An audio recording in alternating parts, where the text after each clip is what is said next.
Hello and welcome to another episode of the Vinyl Resting Place podcast. I am Dapo Agiri, and to my left I have the very talented Randy B. What you saying, fella? I'm good, man. I'm just chilling. I'm glad. To be here. I've dragged him into the studio on the hottest day of the year. I'm still wearing all black and well, but you know what I mean? We're with it. Thank you for coming. This is a long time in the making, to be honest. We've been chatting about this for like 6-7 months since we first met. For real. And it was a guest that I was really keen on bringing in. For those who don't know, tell those at home a little bit about yourself, where you're at and who you are. Yeah, so I'm Randy B, a musical artist, you know what I mean? I would like to say producer artist. There's a lot of like producer rappers or people that do multiple things, but I'll just say producer artist. So like I like to produce for people, write my own music, record a lot of stuff for people, also engineer, mix and master stuff for different companies, platforms, as well as people's music. So I'm just somebody in music, just doing different stuff, you know what I mean? Full-time creative. Yeah, just evolved.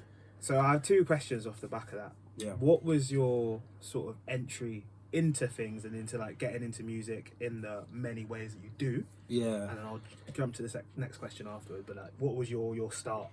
Yeah, like my start was just intrigue, you know what I mean? But like everyone at some point is going to be intrigued into music, whether it's they played steel pans at like primary, little recorder, or recorder, you know what I mean? You played piano classes, yeah, whatever you did in school, innit, or what you did. So I just played football and played piano, played recorder, like all the primary school stuff. And then obviously, I'm 27, so I grew up in the 2000s mostly. Yeah. So I was like on TV, watching MTV Base, BET, 106 and Park, Channel U, do you know what I mean? Anything that was on TV. So that was just piqued my intrigue. Through that, I was just more like inquisitive, like how do people actually record stuff? Like you can hear watch someone play a guitar, but how does it sound the way it does? Like when you listen to it or whatever. Like you were curious mind. From sick. Jump. And then what at what age or like at what point in time did you start to look at it as more of a potential like route that you want to go down, where that went from curiosity to actually like doing things yourself, making your own music, working with artists? When do you make that sort of transition? Well, I just was working with like the people in my area. So I'm from Southeast Deptford area. I'm from Croydon, but same we're still South. People go for Croydon, I don't know why, but I feel like it's South altogether. We're all together. We're Thank South, you. man. I hear it. Embrace it. Exactly. Thank you. You are literally the first person. I've been doing this for like 2.5-3 years, and everyone's like, Croydon ain't London. I was like, this is ridiculous, but I hear what people say, but the only place it could be is South London. Facts. Like, where else? Look at you. If you've been to Croydon, you know it's South. Like you know it is South London. Yeah, 100%. I've been Croydon for a long time, so it's an interesting place. But it's just it's definitely a spawn of South London. Yeah, so we'll incorporate this thing. 100%. No, I hear it. My next question that I was going to ask is: you made a very clear distinction between producer artist and producer rapper. Like, what is that like differentiation for yourself? So I feel like obviously people that produce or decide to come into music and stuff, being a producer, you can get put into a certain lane or box or category. So I feel like a lot of artists throughout the years who've done both or like to produce a lot in their catalogs, from Kanye West in the UK, I don't know, Nux or an A2 or like sometimes they can be pigeonholed or misnamed what they are. So I just wanted to like make that distinction outright. Like I'm a producer artist, so you might just see my name attached to, I don't know, the mastering for a brand or like mixing for a particular project or like me actually writing a song or literally just making the beat for anybody. So it's like I just want to feel free. Fair. You know what I mean? No, I hear it. It's like a number 10 in football. Like, I don't want to be classified. Pulling the strings. I'm just pulling the strings. I hear it. Playmaker. Yeah. So that's why I feel like as an artist, producer artist, I feel like that kind of gives a bit of distinction for it. So, I respect it. And I think as well, like, it sounds like you've got a very clear idea of kind of where your space is in the industry, and it's not just one thing. Like you want to be able to be fluid in it. You want to be able to have like a bit of flexibility, versatility in what you do, and that's kind of what it's about, really. Like, I feel like people like we all can do one thing really well, or what we think our best is, or what we think we should do, or the original idea of like why we entered into say music for Yeah. example, but like you gotta feel free to evolve and change. Agreed, 100%. I feel like a lot of people have done that. If it's if they rappers have turned podcasters or Podcasters podcasters turn rappers. exactly, or Chunks and artists. Phillies turn. Exactly. It's a creative process that Yeah, we're all so- taking part in. Sick. Before we jump into the music, Yeah. I don't know if you remember this question, but we do have a snack-based question. Yeah. And this is something that this is just because it's my inner fat child. I'm just passionate. food. I'm passionate about food, Yeah, and yeah. snacking is my like lifeblood. No, So initially, it is what's your favorite flavor of crisp, but we have broadened it out because people aren't eating crisps as much as you think. Like, I don't get it because it is for me the goated snack is a flavor of crisp. Pack of crisp is undefeated, but the amount of times where people are like, oh, I just don't eat them. So I've broadened it out to favorite snack. Yeah. And you can tell a lot about a person from their favorite snack. What would you go to, or what sort of things like scream out to you? This is when he says, "I'm not a snacker." No, I'm a snacker. Like I eat food, but like I like savoury food. I like big hearty meals. Okay. So when it comes to a snack, it needs to be like specific. Just hold me over onto my next meal. But I'll say Chris are a goated snack. But like generally, like my whole ideas of snacks come from like £5 munch with like remember that with like big nasty and stuff like that. I'm going for versatility of what I'm picking. Okay. So I might go for a crisp, a little chocolate. It needs to pair well. And a drink. So I might get 4 things in that moment. That makes sense. Okay. But crisp wise, like I like Walkers. I like all the flavors. Like the flavors specifically that I like, obviously cheese and onion. I'm here for that. I'm here for it. I know people can talk about like the actual flavoring and the smell. It's an antisocial crisp. You can't be like if you were having it in the studio now. There'd be issues. It's a tiny bit obnoxious, like just a little. It's just there. But I have that with like a lot of different things. Like people want to bring in stew and fish and warm it up and something in a Tupperware cling film. It's the same you thing. Can't. Honestly, that's such a big thing in offices. In office culture, when you've got that like leftover egusi or whatever, for real. and you bring it in, everyone's like, yeah, what is that? What is that? Interesting. You know what I mean? Interesting. It's an interesting smell. That's quite spicy. Exactly. Yeah. But so with snacks and actual meals, it kind of intertwines. But like crisp wise, obviously I like Walkers, ready salted, cheese and onion. I'm not a big like prawn cocktail or salt and vinegar type of guy. I feel like this tastes are a bit acute for me.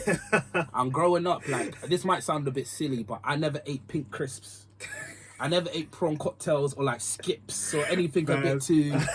That was just me growing up in the era. Now it's affected your taste buds. And I just didn't grow up with those experiences. So like I couldn't even tell you what a skip tastes like in 2024. You need to, honestly, you're a 27-year-old man, you need to have a skip. They're actually a decent crisp. Decent crisp. Yeah, literally. Next time you're all, I'll have a grab bag of skips. I'll be scared. It'll go viral, it'll be like a taste test. But I like quavers, even though they're similar. You know what I mean? Their cheese version of skips, basically. Worst version of skips, I would say, personally. But I feel, alright, let me hit you with. So you're in a £5 munch situation. Yeah. What is the combination that it doesn't have to be of all time, but how you feel right now? What would you go for? I don't feel until I got a Melder. Which crisps I get? I got like the baked, ready salted crisps. Okay. They're dry. It's ready salted, but it's a base. On a day like that, yeah, exactly. It's like the base of the dish. It's just something cool, like. It's like the rice. Exactly. It's like the rice. Speaking my language, not every day the crisp needs to be Thai sweet chili McCoys. That's good on a good certain day. Maybe on a hot day with like a little drink or I don't know. You're starving like at work. The taste of that is gonna do bits because it will mimic the flavor of like what could be a meal. Exactly. You're eating curry. Yeah. You know what I'm saying? You're eating sweet chili, Thai sweet chili. I hear it. But I'd say right now, probably just like a ready salted Walkers, something calm. Drink wise, obviously, I need a big bottle, so probably I'm gonna have like a Volvic strawberry. Just goated. I'm here for it. First quenching. Yeah. Ice cold. Exactly. Perfect. Yeah. Like, I'm touching the side of the bottle and there's that little bit of condensation. Like you only draw in the window. Like, I need that. If I get that, draw a little smiley face on your water. Yeah, exactly. Fine. So I'll probably take that. Okay. Chocolate wise, the thing is now it's hot. I'm not necessarily wanting to eat chocolate because it's gonna melt. Probably not something with like a lot of like small pieces of chocolate because I'm not together. So I don't know. maybe like an aero bar or something light. You lost me. With the aero bar. Get your mid out of my chocolate. Like, I just don't understand. I don't like aero. I don't like Terry's chocolate orange. I just don't get it. Like, fruit and mint in chocolate. Like, if I wanted to be healthy or taste of fruit, I just wouldn't have the chocolate bar. Do you know what I mean? Fruit and nut, all of that just doesn't work. I don't like nut in chocolate bars. Like, not too crazy. Like, you don't like a Snickers? I do, but I'm not craving a Snickers. Yeah. Fair's I'm just not. I respect that, because I think that is a acquired taste, and I appreciate that I'm probably in the minority with like Aero's chocolate orange. Because they're still about.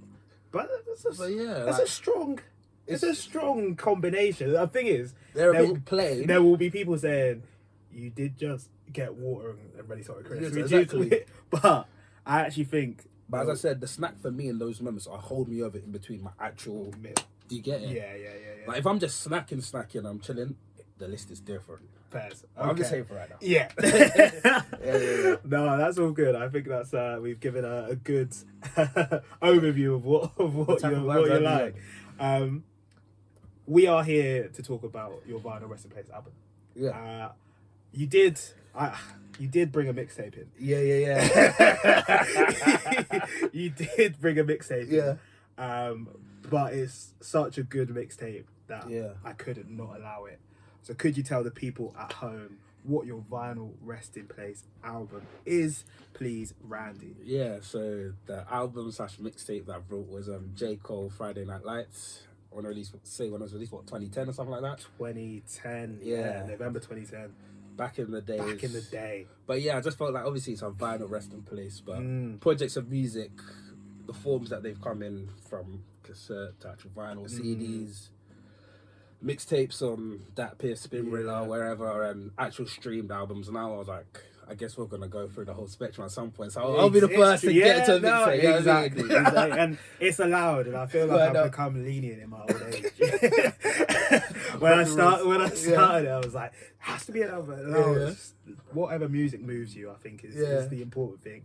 And I feel like this project moves me. This is like, I hadn't listened to it. I was saying before we came on air, I hadn't listened to it in probably like getting close to like 10 years. Wow. Like front to back. Yeah. I just haven't. It's not crossed my mind, and I'm so glad you brought it back in. But can you tell me why you brought it and why it kind of picked any other choices that you had? Yeah, like I just felt like this mixtape was like at a time when I was really getting into music for myself. I thought we all have those, periods where we're listening to what your mum's playing or your friends are playing on the phone or what you see on TV or everyone's talking about.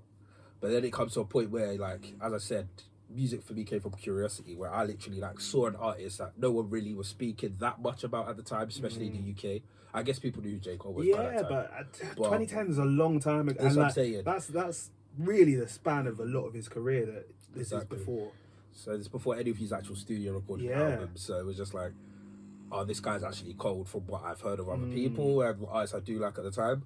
And I felt the project just made me like really get into that. We're listening to something from front to back from a young age, 12, 13. Actually, like have the attention span to say, listen, I'm not doing anything. I'm not kicking ball outside.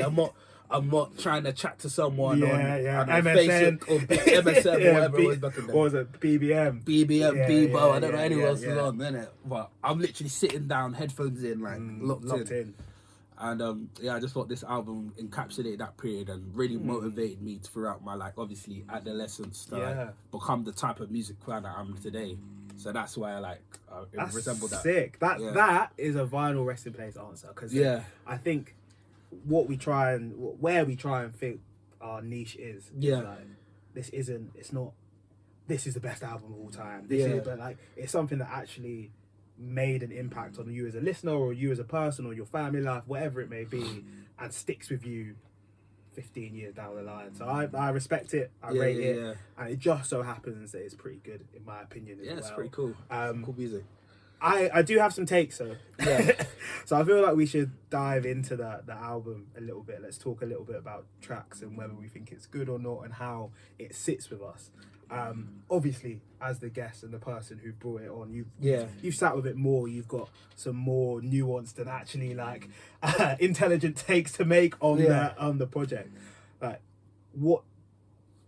Actually, let me ask it open-minded, even though I do think I know the answer that you're going to give. Like, do you think it's a good project, and like, why do you think it's good? Like, what makes it a good, especially from maybe like a production standpoint, and where you look at music a bit more analytically? Yeah, like I do feel like it's a good project.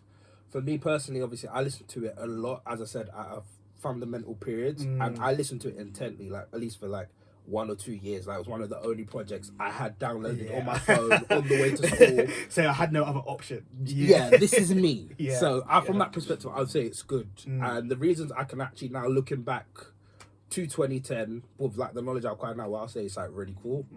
I would say it's a hip hop album, like just the literal hip hop basic. Actually, an MC on on an actual microphone rapping. I feel like J. Cole's rapping extremely well. Yeah. And even listen to how his style evolved. Like, you see a good range of, you know, his abilities, kind of things that kind of foreshadow certain songs and projects and ideas that he would later on to go on to make. I feel like the rapping's at a good level. I feel like there's tasteful features. I feel like the production's really good, especially for the time as well. Yeah. It doesn't sound like it's some of it does. Yeah, but there's a big chunk that doesn't sound like it's from 2010. Yeah, not too dated. Nah. Even listening to it, like listening to a song on Spotify and then actually finding out to listen to that, like for the time, as you're saying, like I feel like the sample choices, you know, the grooves with the drums, you know, just the evolution of the actual beats across the song or whatever story or messages to be told in each individual song. Like, yeah, I'll say it's a good album. Yeah. So I do enjoy it. I think it is a good album, and I'm going to caveat this, but I do. I think one for me, it is like 4 songs, 5 songs too long, and I think there is like a middle point from like Enchanted, to maybe like In the Morning, because I like Two-Face, where I feel like you start all the way up to Vilmatic and everything fits so well, and if that was just one 6-track EP in itself, he could release that tomorrow, and I think it would still hit in the way that it did in 2010. And then the end as well, I feel like is a bit more of that, like I don't know, maybe like true hip hop feel. Yeah. And that middle bit falls a little bit flat for me, and that's where like for me, I not always, but I think project that is 12 to 16 tracks where they're tight, there's no filler, there's that is one of my favorite things, because it doesn't feel like there's anything that they could have done to make this thing better. Like, they really put and condensed in their best work at that point in time, whereas I feel like there are a couple tracks on this where it doesn't really work for me, but then I feel like that is more a case of listening back. You go from like Too Deep for the intro to Vilmatic, and I was like, the energy that is starting off with. I was like, I forgot who J. Cole was. Do you know what I mean? Yeah. And then I got to Enchanted, and I was like, I did stop listening to this. Out of 10, what would you rate it? I'm not really good with ratings because even listen to your caveat, it's like, me personally, I don't feel like every project is the intent of every project is to like be as succinct as possible. Like, me personally, I prefer projects that are succinct and maybe 12 tracks, a shorter listening time, with a concise message relating to the title, the theme, a concept that runs through it all the way through the album. That's what I I do prefer. But I can see why people might not always make that. And sometimes if I'm kind of aware and cognitive of that idea and that notion, when I'm listening to a project, I'm coming with like a different lens, slightly. Okay. So because I'm seeing J. Cole, especially at the time, he hadn't released the album. He had obviously a lot of music that he was acquiring. And he was trying to actually show people his full range. Obviously, it being a different era now, like we obviously have maybe a bit of a shorter attention span, shorter songs, less songs on an EP, if there's an EP or album at all. It's true, and even in the way that they market it, everything, there's got to be clippable moments, captionable moments. 100%. You've got to have something that can go viral that people are going to look at in 15 to 60 seconds. So I do hear that. So, but judging by the 2024 lens, I get why that caveat is as strong as it is. Yeah, and I think that's a really good point. Yeah. I'm coming at it from a 2024 lens because Yeah.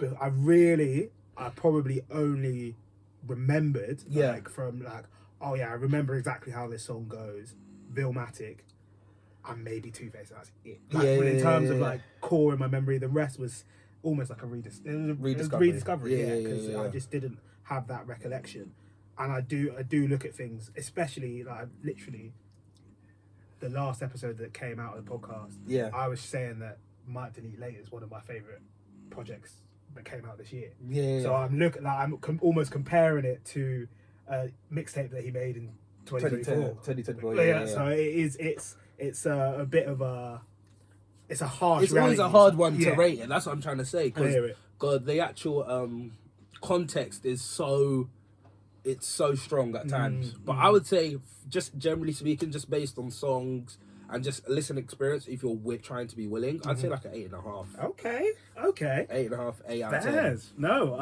I'm not far away. I'd probably give it a 7.5. Like, I do think it's good, and I think the more I start to the more I do this podcasting, music journalism is what we're going to call it. The more I do it, and the more I speak to artists, rappers in particular, the more I have respect for what J. Cole does. And I think he has an ability, and this project shows it massively. Yeah, like to showcase his pen game whilst creating like a set of tracks which are they're like almost infectious. They're catchy. They stick in the brain. Like it's commercial in a sense that isn't commercial. Like he very much stays true to who he is, exactly, and not many people can become and do what he does.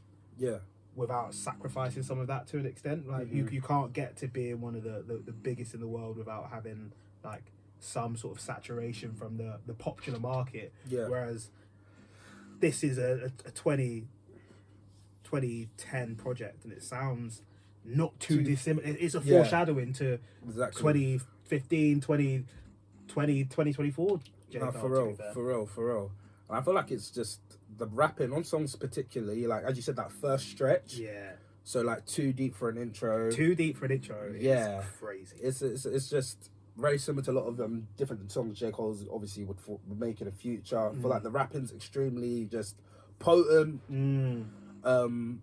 Just he has a very, self-aware aura, and him just understanding the questions we're saying, how willing is the listener going to actually be into actually coming into his world, and accept him in as a legitimate artist and take me as I am. And I think that's it's the difficulty of putting out any piece of art, right? You are being vulnerable, extremely vulnerable, and it's like a section of yourself that you are putting out there.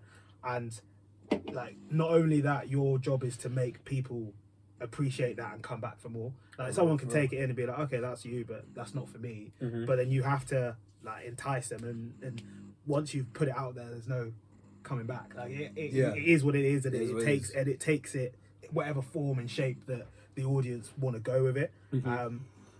Do you feel like it stacks up with his whole discography? Because obviously he's got, like, when you look at the J. Cole discography, like, it is serious. It is so serious. Yeah. And I think obviously I think people make this like notion that J. Cole's discography is weak, or he doesn't have good albums. Exactly. Where I just think it's the opposite. I think realistically, even the more modern ones, I'm here for. Like, I think obviously we can agree that. Well, maybe we can't. But I was gonna say, obviously we can agree that Forest Hills is the pinnacle of. I would say probably is the pinnacle. Or in the conversation, but it's definitely one of his best studio albums. Let's have the conversation. Let's go. Let's have the conversation, Randy. Where does Friday Night Lights sit? And let's say, what would be kind of top 3 J. Cole projects for you if Friday Night Lights isn't one of them? Okay, so if we're just going for studio albums, it's hard to it's a difficult question. That's like, you know what I mean. Mm. But I would say in the top three, not in order, because I'd have to kind of divvy it up. But I'd say like 2014 Pro Souls Drive has to be in there. Yes, agreed. Commercial success. Yeah. Rapping. Just J. Cole's biggest Big songs, tunes, big yeah, songs, yeah. touring, the iconic cover, There was the original J. Cole starting to go with Yeah. the freeform dreads and like the whole aesthetic. What he runs with now is established from the album. Agreed. So So it has to be in there. Has to be in there. Yeah. Me personally, I say For Your Eyes Only would be in there. I don't hate that at all. I could agree with that. Such a personal project. It is, and also I feel like it was quite slept on. Yeah, it was really very slept on. very slept on. Like he goes off on that. Like Immortal is such like I think that's some of his best like in terms of rapping. Yeah. I don't really have any options for where he's outdone that per se. But yeah, there's a couple. I don't know, Immortal maybe. Middle Child, maybe A Tale of Two Cities. He has these kind of certain songs where he does kind of get into that more aggressive rapping. When he's kind of hood up and he's like, locked in. He's in the gym right now, like shooting, really flaunting his muscles. So that's why I do like For Your Eyes Only, because we do get that, but we also get like really sensitive moments about obviously his children, his family, on songs like She's Mine, Part 2, and Part 1, and just different songs throughout the album. So I'd say that's up there. And then the last one, if I couldn't pick Friday Night Lights, it's tough. It might Born Sinner maybe. Yeah. I think could be the off season. I think the off season is very, very underrated.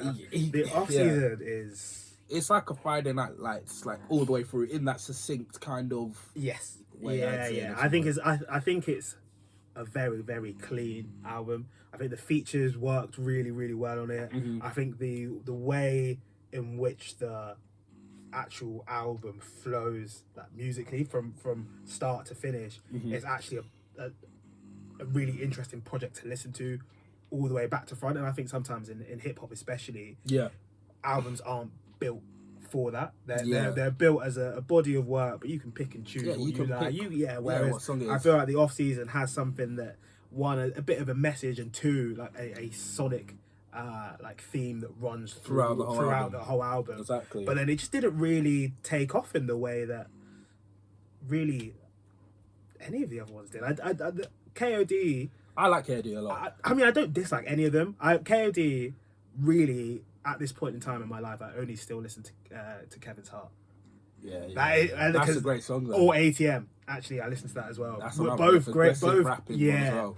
But whereas the off season, I listen to quite regularly as like a continuous. And to be fair, I listen to Born Sinner more than I listen to KOD as well. I would say Born Sinner instead of the off season.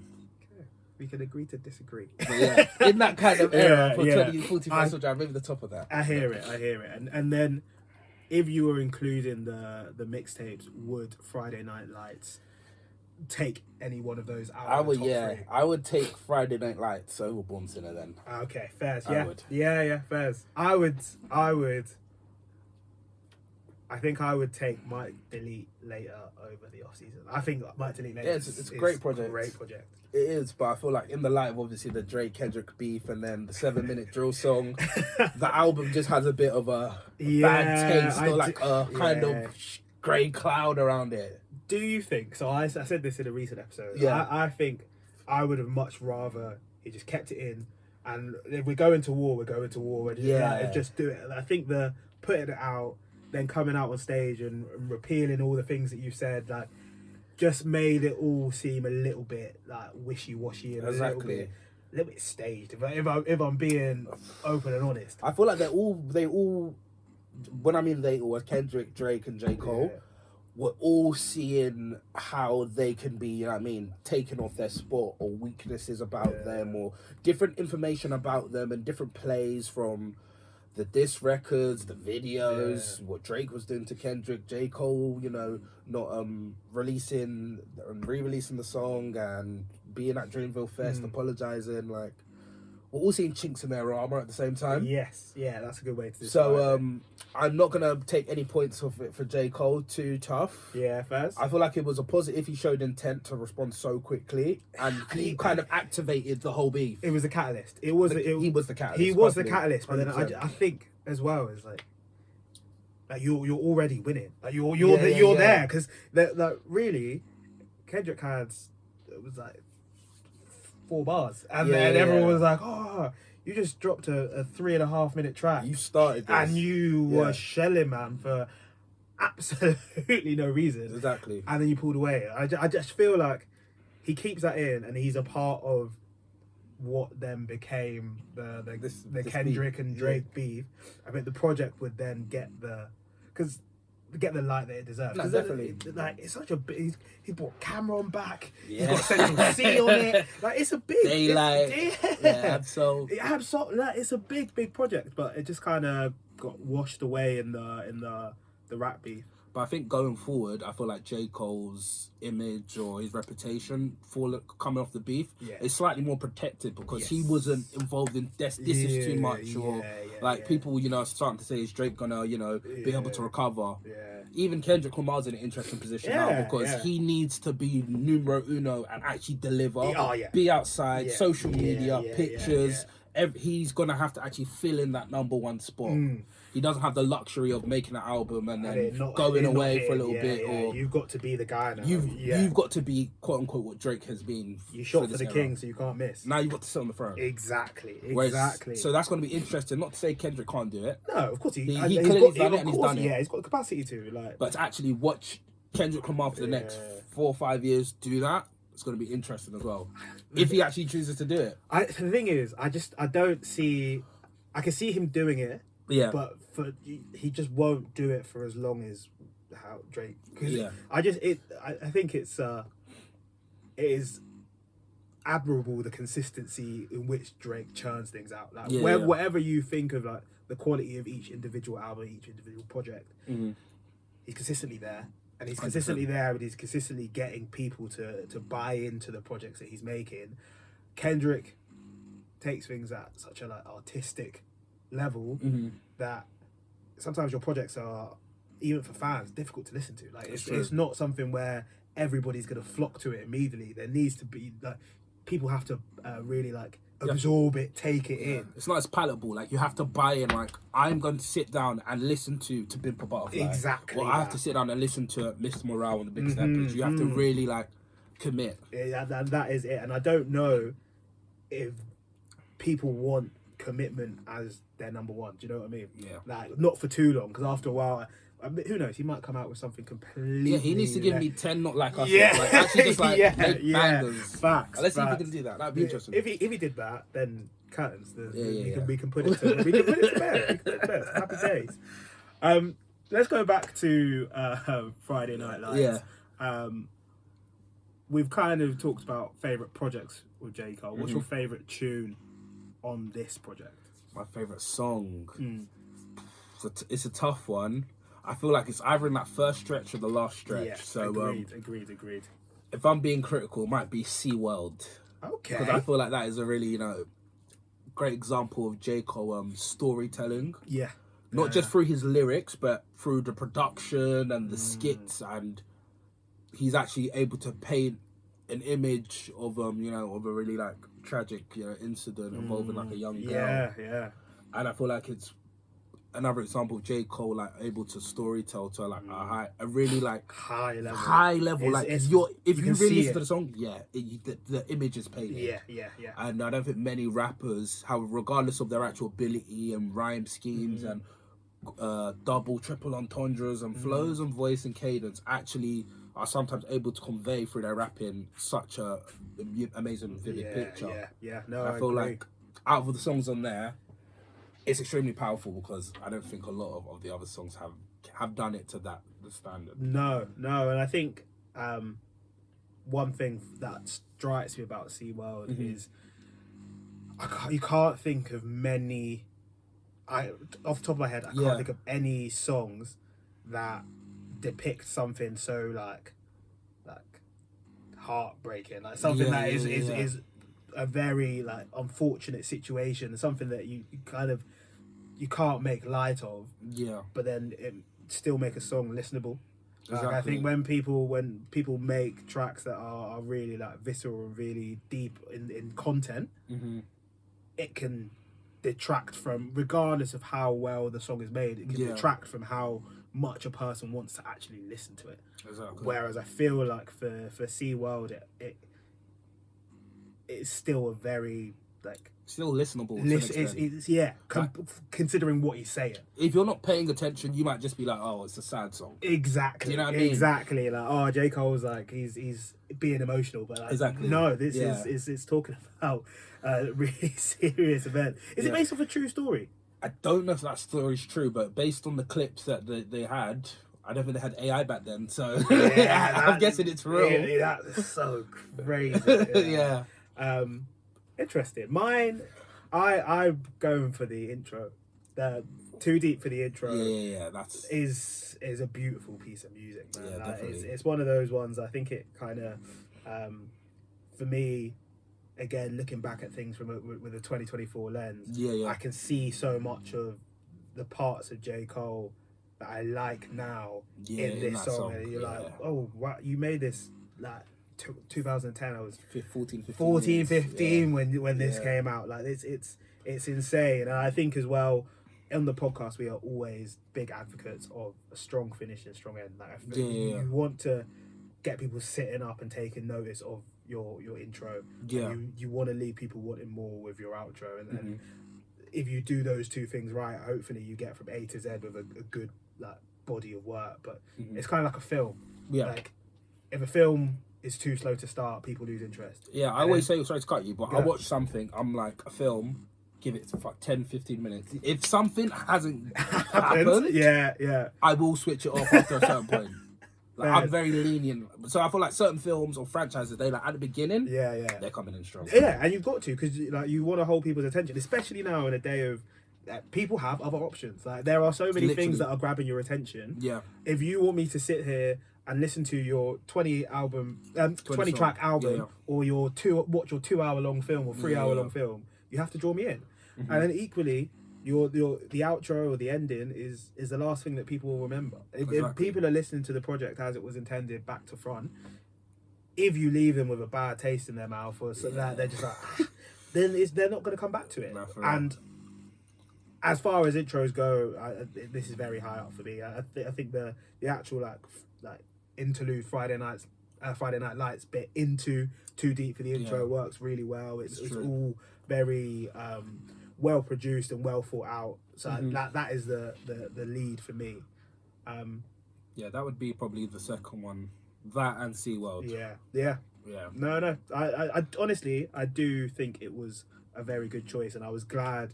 Sometimes we get projects that we listen to by chore. And it's an obligation where, obviously, being a J. Cole fan, this was just a breeze for me.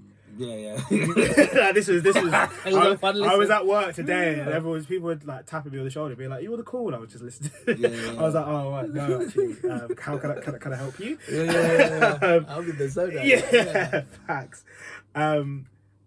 What albums or projects could have taken that top spot for you as Vinyl Resting Place, or recommendations that you have for people that you think, you should definitely listen to this? As I said, I identify as a producer, as I said, artist. So I like a lot of albums that, have like different production or groups, or led by a singular producer, or like someone who's taken the majority of the production. So that's why I like Friday Night Lights. And even with the songs, as I'm saying, like, I like how the production interweaved with the actual rapping as well to create images. So as this project, Midnight Marauders, Tribe Called Quest, that was when I was obviously just going through different eras of hip hop and just listening to music. And for whatever reason, I just felt this project stood extremely out to me. Obviously, Tribe Called Quest. There's obviously a great amount of groups from that era. If it's the Jungle Brothers, or Dale or so, or Q-Tip as a singular artist, or so many artists from that Native Tongues era. And I just enjoyed that. And I would have said Midnight Marauders. I feel like there was great use of samples for that album. There's a great theme. The whole concept kind of just shows the importance, especially in that era, of actually making a project, Yeah, a body of yeah, work. Like yeah, they've yeah, actually yeah. got somebody in 1993 to like introduce songs and Yeah, talk about the yeah. beats per minute of the next song and just give a fun fact about which recording studio they were. Yeah. It's like kind of like, see, you have that AI DJ on Spotify type thing, like Yeah. actually having someone conscious, I can't even say that word, actually making like a concerted effort to like show that this is a project. Yeah, So I would, if you haven't listened to that, people. Yeah. Do it. I actually don't need to say anymore. Yeah. Listen to it. It's as well as being a great album. I think it's like the word that I've heard thrown about. It's like an auditory experience. Like Exactly. yeah, it's more, and that's something that I feel like we lose or we have lost a little bit in our generation is, and maybe it's because it is a little bit not easier, but there are more. There's more access to being able to create music, and there's less like moving parts that go into creating your project, so people lose touch with the appreciation of the craft of it. Exactly. But like, this is a group who, and this is their third album, so they've been through this before, and they've come together and said, we should, to an extent, let's document what we've actually put into this. Let's let our audience know that we care about this as much as they will once it's out. And I can't think of anything that does that in a similar way at all, especially not in the modern era. Exactly, and as in to look back as well, to say that album was how many years ago, even listening to it as well, the groove, the pockets, the intertwine between the filtered low end bass by Q-Tip, and then Fife Dog, and then an amazing jazz sample of, I don't know, probably even on Electric Relaxation, like Ronnie Foster jazz sample, and just the rapping, and then the tour guide, and it doesn't feel like you're listening to a song that's just looped or very formulaic. It feels like almost an auditory jam session between all these moving parts, from the sample, the low end, the rapping, the intricacies and chemistry throughout the group members, Ali, Shaheed Mohammed, and then just the song topics and the actual tour guide. So I just feel like it's a short listen as well. I feel maybe under 40 minutes, 45 minutes.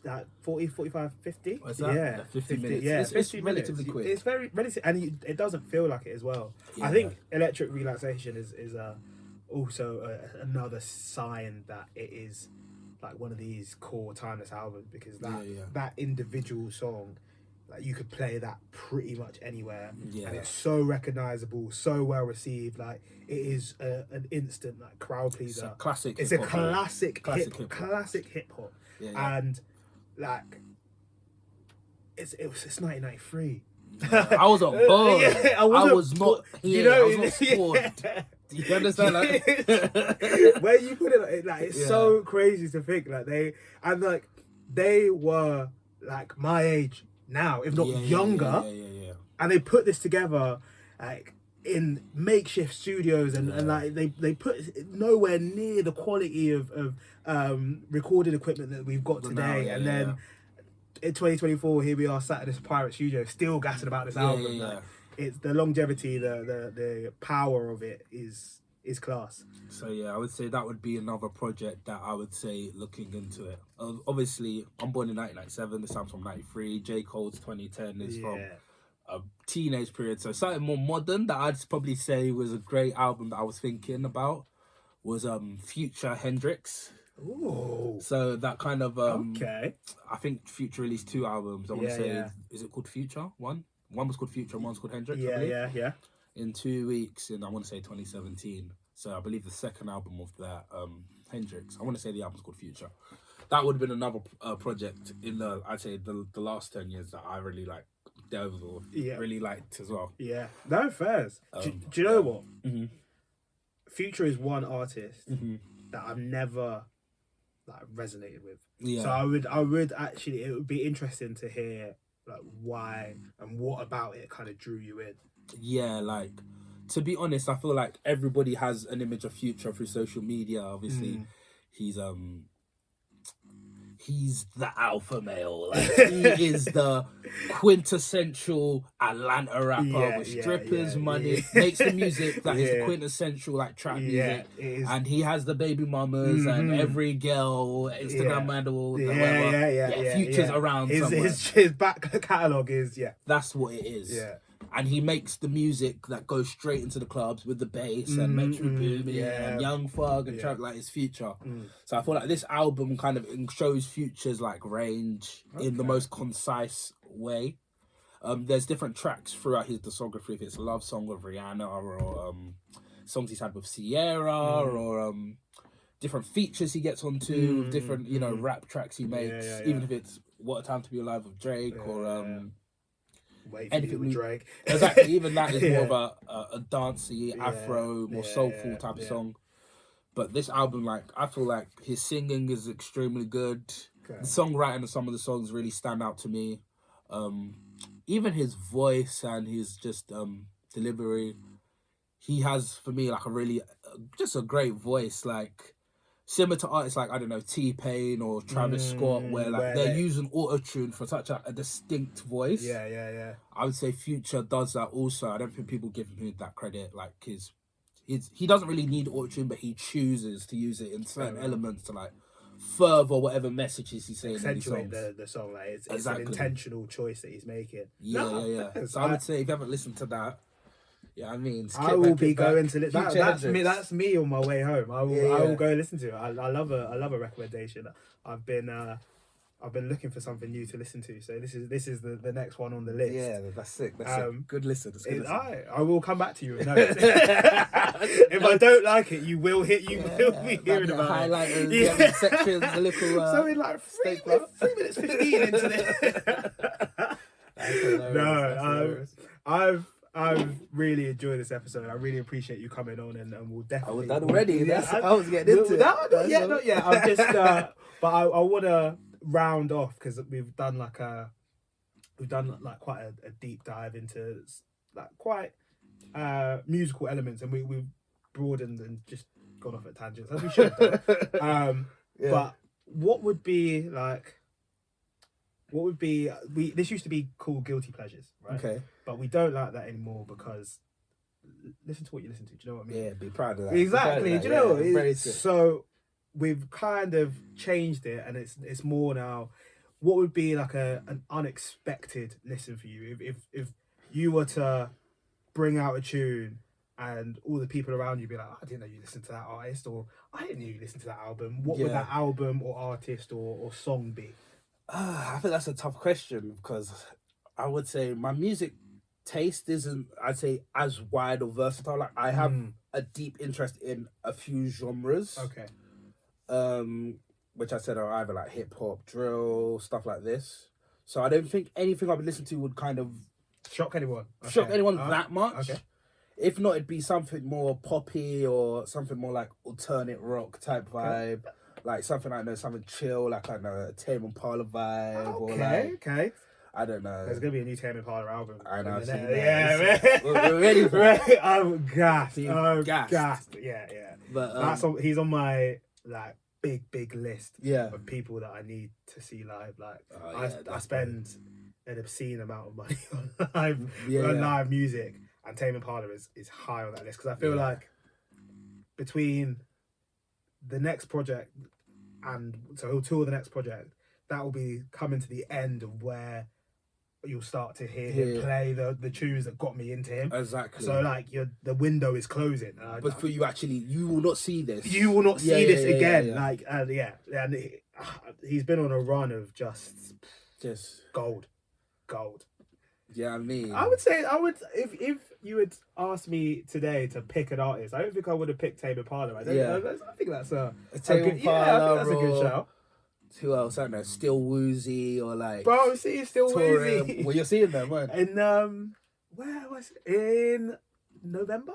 That's what I'm saying. Yeah, Still cold. I don't know what. Sometimes there's this alternative sound throughout. Like alternative like soul, like alternative soul. The vocals are so reminiscent of like a R&B soul artist. Exactly. But then it's all washed out and like shoegazy. And Exactly. yeah, no, it's this warped, phase, kind of psychedelic sound. That to a rock side, to a little pop side, whatever that kind of era is. I rate that. I like shit like that as well. I can't swear in it. You can. You're good. That's my first swear. Yeah. I'm bad, honestly. My parents don't watch this. Is it? Far too much. I have some recommendations for you. If that's the sort of music that you like, I have some. I like that as well. There's a band called Feng Suave. Feng Suave, I don't think I've heard of that. It's very, very similar. How do you spell that, sorry? FENG Yeah. SUAVE. Two words. Feng Suave. I'm just trying to see if I picture the name. I've seen it, but I don't think I'll ping you a couple of their projects. They're Yeah. very like more they like vocals wise more like still Woozy, Yeah. but a little bit less like jazzy. That's the way I would like. It's a little less funky, a little bit more serious, but sick. That's cool. Who else do I think you will like? I'll send it to you. Yeah. I'll send it to you. Honestly, it's such a weird like that's a cool name. space. Yeah, It's like I wouldn't know who their like core fans are. Like, it's a lot of people who like different genres of music who like. It's maybe a bit more on the jazzy side, but like a hiatus coyote. That. Like, I went to their gig and there was every demographic of person is there, but then they just speak to that little part in your brain, and if you don't like that or it doesn't tick that box, and you don't even like come across it. I'll send some of that. Like, Still Woozy and Tame Impala are great shouts. I think those are again recommendations for people to listen to. Go listen to Feng Suave as well. Before we do round up, unfortunately, this is now coming to the end of the year.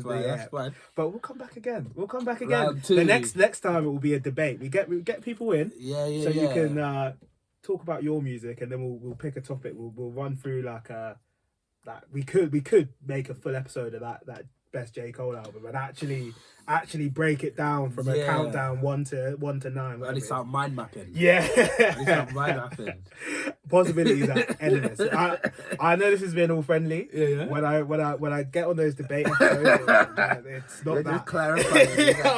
It's a disclaimer because it would be jokes for you to come back, and we'd love to have you back on, but it may not be the same. The grill side, side. Yeah. Mama mentality, you know what I mean? But serious.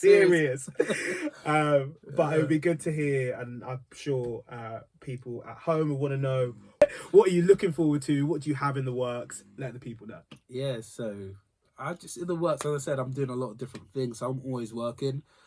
Just some tracks coming out with a lot of artists I've been working with.